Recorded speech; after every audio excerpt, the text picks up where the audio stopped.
Everyone is watching the aircraft carriers. The Queen Elizabeth class, the F-35s folded into their hangars, the strike groups cutting through the North Atlantic. That's the image Britain projects, that's what the press conferences celebrate, and that's what the headlines chase without fail. Meanwhile, something else is being built in Glasgow, quietly, at enormous cost, and it might matter more than almost anything else Britain has put in the water in a generation. Almost nobody outside the defense community has noticed, and the people inside the defense community think that's exactly the problem. Here is the situation. Russian submarine activity in the North Atlantic has reached levels not seen since the Cold War, and the underwater approaches to Europe, the cables carrying the internet, the energy pipelines, the choke points that NATO depends on, all of it sits in water that is contested in ways the public has not really been asked to think about. Anti-submarine warfare, the unglamorous and technically brutal business of finding and tracking submarines before they can act, determines whether a naval conflict in that theater goes well or badly. And the country that spent the last decade building what independent experts now call the world's top-of-the-line anti-submarine warfare frigate has somehow managed to make it one of the least discussed military programs on the planet. That ship is HMS Glasgow, the first of 8 Type 26 City-class frigates, and this is her story. To understand why any of this matters, you need to understand the tactical problem first. Finding a submarine bears no resemblance to finding a surface ship. A ship makes noise, sits on the surface, reflects radar. A submarine, a modern one, run carefully by a well-trained crew, is essentially a hole in the ocean. You cannot see it, you cannot easily hear it, and if it does not want to be found, the margin between locating it in time and not finding it at all is extraordinarily thin. The entire game is one of acoustic advantage. Who is quieter, who can hear further, whose sensors are more sensitive, and whose data processing can pull a signal out of noise fast enough to matter. The North Atlantic is not a quiet ocean. Biological noise, shipping traffic, and thermal layers that bend and distort sound all conspire against the hunter.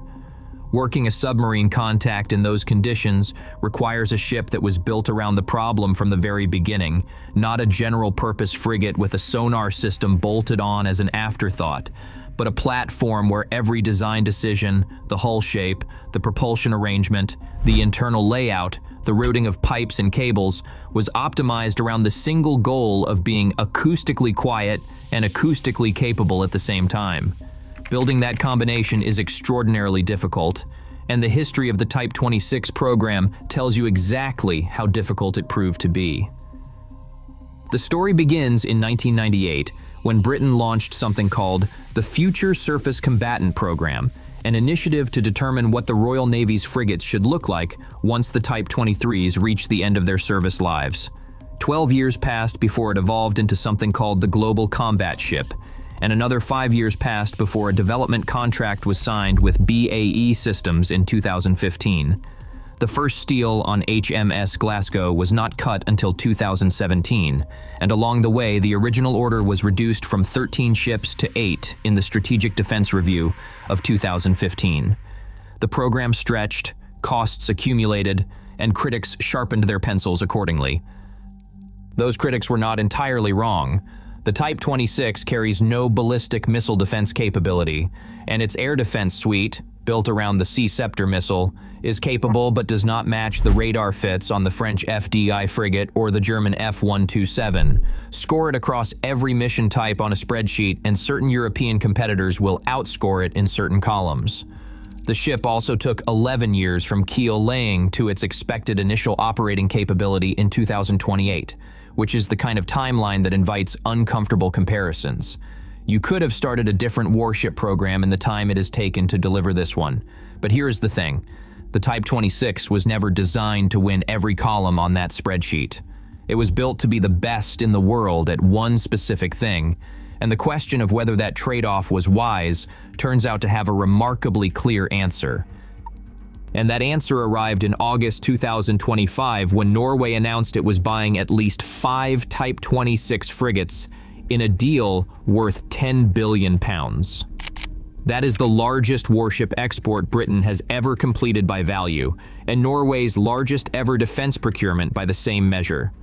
Norway, which sits directly astride the gap between the North Sea and the Arctic Ocean and faces the Russian submarine threat from a closer range than almost any other NATO member, chose to spend that sum specifically because no other ship on the market could match the anti-submarine warfare capability on offer. Norway did not choose it because of the marketing materials. Norway chose it because the Sonar 2087 towed array and the Type 2150 bow sonar operate in a different category to anything fitted to a comparable surface combatant, and because the ship was built from the keel up to minimize its acoustic signature, running on electric propulsion for low-speed hunting operations and switching to gas turbine only when speed becomes the priority. Norway looked at the North Atlantic problem with clear eyes and concluded that Britain had actually solved it. The result of that decision is this: 8 Royal Navy ships plus at least 5 Norwegian ships operating variants of the same platform, sharing doctrine, sharing intelligence, sharing tactics, in exactly the waters where the underwater threat is most concentrated. The NATO commander responsible for that theater will have 13 ships all carrying the same acoustic edge. That isn't a coincidence, it's a strategy. Forget what the press releases say for a moment and consider what the arithmetic actually shows. The Type 997 Artisan radar fitted to each ship tracks over 800 objects simultaneously out to 200 kilometers, cutting through interference equivalent to 10,000 mobile phone signals at once. The Mark 41 strike-length vertical launch cells carry Tomahawk cruise missiles and, in future weapon fits, hypersonic weapons. Each ship carries a 127mm naval gun, the first time that weapon has been fitted to a Royal Navy warship in the service's history. The mission bay at the stern deploys unmanned surface vehicles, rigid inflatable boats, and towed sonar arrays without interrupting any other operation running simultaneously on the ship. What you end up with is a ship that can hunt submarines, provide naval fire support, strike targets several hundred miles inland, defend itself against air attack, and support special forces operations, all at the same time, all from a platform quieter than any comparable frigate currently in service, crewed by 157 people, with 60 days of endurance and a range of more than 7,000 nautical miles. The total cost for all 8 Royal Navy ships reaches £7.9 billion. That sounds large in isolation, but spread across 8 ships and across a service life of 30 years per hull, covering every mission performed in every ocean, the number starts to look considerably different. The Batch 2 contract signed in 2022 brought the per-ship cost down by approximately 18% compared to the first batch, as the production line matured and build time compressed from 96 months on HMS Glasgow toward a target of 60 months by the time the 8th ship reaches completion. BAE Systems invested £300 million in shipyard upgrades at Govan specifically to drive that compression forward. By comparison, consider the program's export footprint. Canada is building 15 variants of the same design. Australia, despite reducing its order from 9 ships to 6 in early 2024, is still committed to what it calls the Hunter class at a cost running into the tens of billions. And across all 4 nations, the total number of ships being built to this baseline design could reach 34 or more. A single design, conceived in Glasgow in the late 1990s, has become the anti-submarine warfare standard for 4 of the most strategically consequential navies in the world. The last time Britain, Australia, and Canada operated variants of the same warship hull was the Tribal-class destroyer, and that was before the Second World War. The program that almost nobody noticed has quietly exported itself to 3 continents. Now reframe the stakes for a moment, because the export numbers, impressive as they are, aren't actually the point. The 10% reality of the Type 26 lies in something far harder to see and almost impossible to acquire after the fact. You cannot make a ship quiet once it's already built. Acoustic quietness isn't a feature you add during a refit or upgrade in dry dock. It's a consequence of 10,000 design decisions made before the first piece of steel is cut. The routing of pipes through the hull, the mounting of machinery on isolated beds, the absorption of vibration at every junction, the layout of the propulsion system, all of it has to be right from the beginning, or it isn't right at all. Retrofit programs can improve a ship's acoustic signature at the margins, but they cannot close the gap between a ship that was designed quiet and a ship that wasn't. The Type 26 team spent years getting those decisions right, and the result is a platform that will be able to operate in environments where louder ships cannot safely go, hear contacts that other frigates would miss entirely, and hold those contacts without giving away its own position in the process. In anti-submarine warfare, that combination doesn't just improve mission outcomes at the edges, it changes what missions are possible. And that matters now because Russian submarine patrols have been tracked at higher frequency and in deeper waters than at any point in recent decades.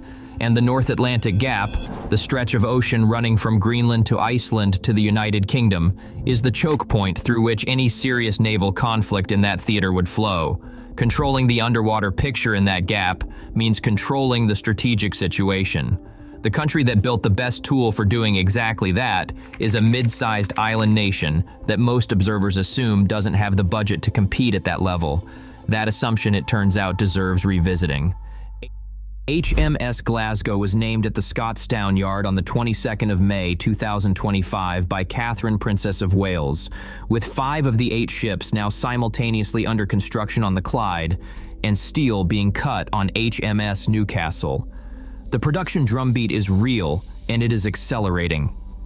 The Norway deal may require one of the later Royal Navy hulls, either HMS Belfast or HMS Birmingham, to be diverted to meet Norway's 2029 delivery requirement, which would mean both navies sharing not just design and doctrine, but actual production schedules on the same riverbank in Glasgow. Sea trials for HMS Glasgow are expected to begin in 2026, with handover to the Royal Navy following, an initial operating capability targeted for 2028.